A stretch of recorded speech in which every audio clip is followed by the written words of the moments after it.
আমি এসেছিলাম টিটাগড়ে। রিনা দিয়ে আমার এটা পাশের বাড়ির দিদি, অনেক ছোটোবেলা থেকেই দিদিকে দেখে এসেছি। আমারই বন্ধুর দিদি, তো আমারই দিদি, খুব ভালোবাসি দিদিকে, তাই দিদির এক কথায় ছুটে চলে এসেছি দক্ষিণ থেকে উত্তরে টিটাগড়ে। বিয়ের দিনও সাজিয়েছিলাম, বাট বিয়ের দিনে আমি কিছু ক্লিপ নিতে পারিনি, না বাইক নিতে পেরেছি, অনেকটাই তাড়াহুড়ো ছিল। আজকে রিসেপশনে এসেছি, রিসেপশনে দিদিকে সাজিয়েছি। জানি না দিদির কেমন হয়েছে, দিদির মুখ থেকে শুনবো আমি কেমন লাগছে দিদিকে। বলো। বিয়ের দিনেও খুব সাজিয়েছিল, খুবই সুন্দর। আজও সাজিয়েছে খুব সুন্দর, আর ভালোই সাজায়। যদি আবার সাজতে হয় তো প্লিজ কৌশিকের কাছে সাজবে, খুবই ভালো সাজায়। Thank you so much. একটু তুমি পিছনের হেয়ারটা একটু দেখাও। ওকে, সামনের দিকে ঘুরে যাও। খুব ভালো ব্যবহার ওর, খুব Thank you. মিশুকে, খুব ভালো ব্যবহার, হাসি খুশি থাকে। নতুন জীবন ভালো কাটুক তোমার। টাটা। Thank you.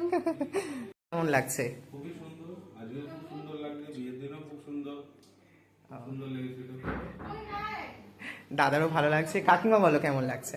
খুব ভালো লাগছে, খুব সুন্দর সাজানো, দুজনকে খুব ভালো লাগছে। দুজনের জীবন খুব সুখে শান্তিতে হোক, খুব ভালো থাকো তোমরা। All the best.